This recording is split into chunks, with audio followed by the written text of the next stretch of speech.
What would you pay to live forever? Not just a few extra years, but to fundamentally halt and even reverse the process of aging? Would you pay $2 million a year? Would you swallow over 100 pills every single morning? Would you trade delicious, spontaneous meals for a precisely calibrated sludge of blended vegetables? And would you give up your own decision making, outsourcing your life to an algorithm that dictates every moment from when you wake up to when you go to sleep? This isn't a sci-fi movie. This is the lived reality of one man, tech millionaire Bryan Johnson.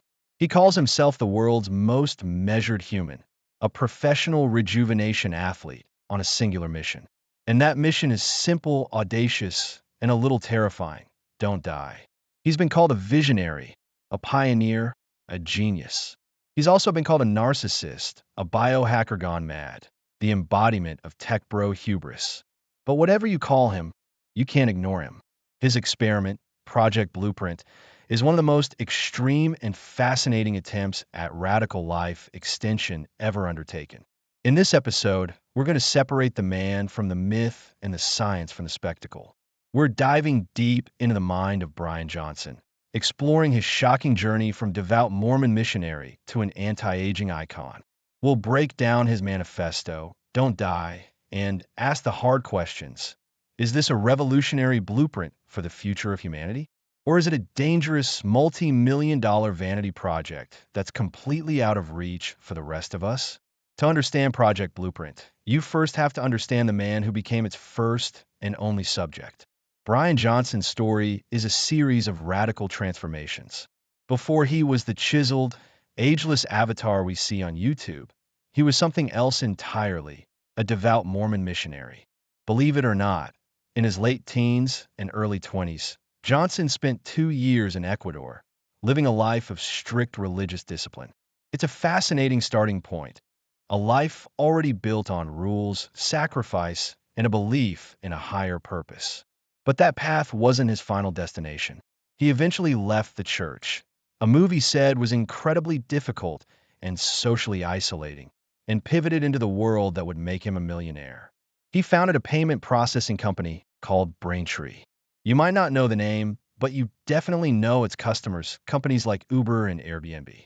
In 2013, PayPal acquired Braintree for a staggering $800 million.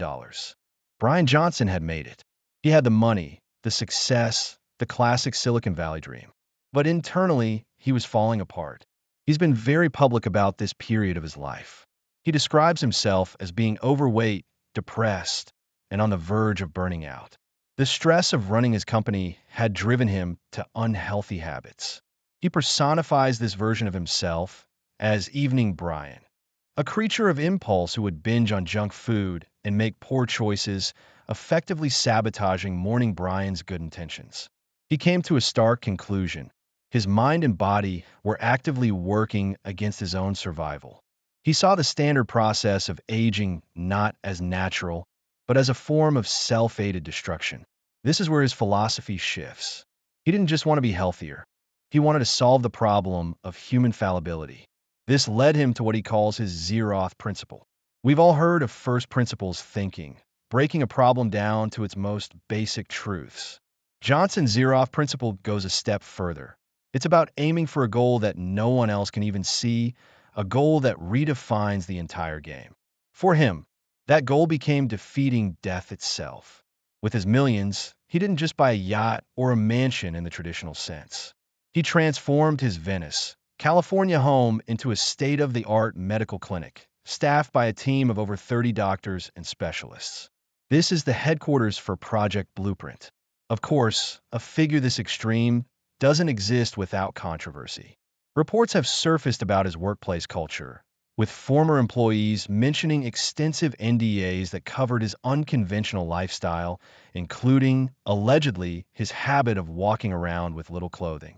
Johnson has defended this, framing it as necessary transparency for anyone entering his very public and very unusual world. And his mission has evolved again. Recently, he's begun to frame his work less as a commercial project and more as a global movement called Don't Die. He's even called the business side of things a pain in the A***, suggesting his focus is now almost philosophical, maybe even spiritual, a new kind of religion, with data as its God and immortality as its salvation. From Mormon missionary to tech mogul to biological prophet, it's been quite a ride. So, with this new philosophy, Bryan Johnson published a book, well, more accurately, a manifesto called Don't Die. He released it online for free because this isn't about selling copies, it's about broadcasting an idea. And that idea is radical. The core thesis of Don't Die is that your autopilot self, that evening Brian living inside all of us, is fundamentally broken. It's programmed with ancient survival impulses that, in our modern world of abundance, lead to self-destruction. The craving for sugar, the desire for comfort, the laziness. Johnson argues these aren't just bad habits, they are bugs in our source code. His solution? A hostile takeover. He proposes we fire our autopilot selves and replace them with an algorithm. Don't Die is essentially the operating manual for that algorithm. It's a detailed, exhaustive, and almost brutally clinical account of Project Blueprint. The book lays out the three pillars of the system. First, measurement. Johnson measures over 70 biomarkers, from the standard things like liver enzymes and cholesterol to the esoteric, like penile plethysmography, to measure nighttime erection quality. If it can be measured, he measures it. Second, a data-driven protocol. All of his measurements feed into the algorithm. This algorithm then dictates his exact life protocol. There is no room for intuition, cravings, or what you feel like doing. The data decides. A day in his life looks something like this. He wakes up at 4:30 a.m. He immediately takes over 100 supplements. He has his Green Giant smoothie. He performs a grueling, precisely calibrated 1-hour workout. He eats his other meal, a bowl of vegan mush he calls super veggie. His final meal of the day happens at 11 a.m. Yes, 11 in the morning. After that, he fasts until the next day. Every calorie is tracked. Every minute is scheduled. There are no cheat days. There is no spontaneity. The third pillar is automation. The goal is to make this system run on its own, removing Bryan Johnson, the flawed human, from the equation entirely. He famously says Bryan Johnson's mind is no longer in charge. Blueprint is. He has outsourced his existence. One of the most memorable metaphors he uses is framing his body like a nation and his organs like citizens. In his old life, these citizens were in a state of civil war, each one fighting for its own selfish interests. Blueprint, he argues, is the governing system that unites them all under one common, rational goal: don't die. The book is not a narrative. It's not a gentle guide. It reads like a technical manual combined with a philosophical treatise.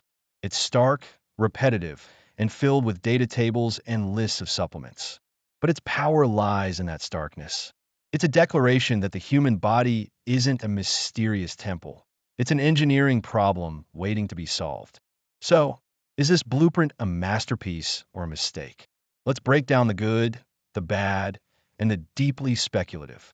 The number one strength of Don't Die in Project Blueprint is its unprecedented transparency. Johnson publishes everything: his full supplement list, his workout routines, his meal plans, and, most importantly, his biomarker data. In a wellness industry filled with gurus selling secret formulas and magic powders, this radical openness is a breath of fresh air. You can see his results, good and bad, in black and white. The second highlight is its ruthless commitment to data over dogma. The project forces a powerful question. Are you basing your health choices on objective evidence or on vague feelings and marketing claims? It's a powerful pushback against the pseudoscience that plagues the anti-aging space.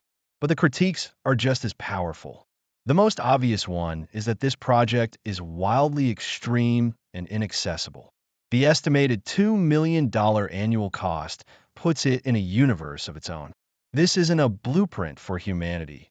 It's a bespoke luxury good, a one-of-a-kind longevity unicorn. To present it as a scalable solution for the average person feels, at best, out of touch. Secondly, and this is a crucial scientific point, this isn't in of one experiment. That means it has a sample size of exactly one person, Bryan Johnson. While the data is fascinating, it's not scientifically generalizable.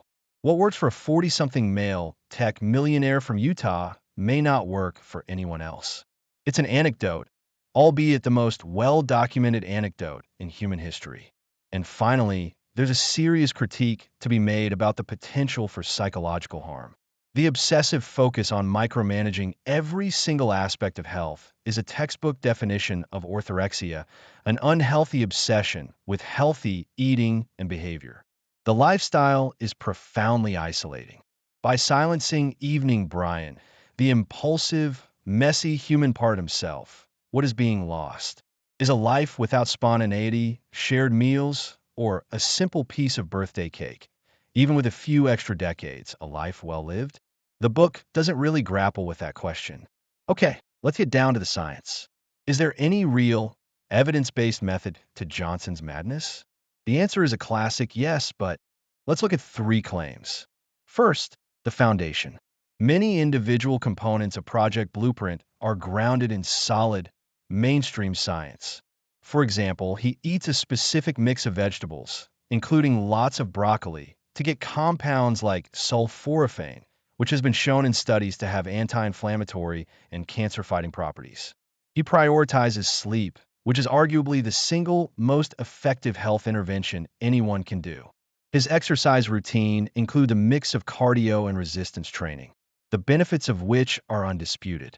So, the base layer of his protocol is built on things most doctors would applaud. Second, the extreme synergy. Here's where we leave the world of consensus science and enter the realm of radical self-experimentation. Johnson takes over 100 supplements a day. While many of those supplements, like vitamin D or creatine, have some scientific backing on their own, there is zero long-term data on what happens when you combine them all at once. Think of it like cooking. A little salt is good. A little sugar is fine. But if you mix 100 different spices into one dish, you have no idea if the result will be a culinary masterpiece or a toxic sludge.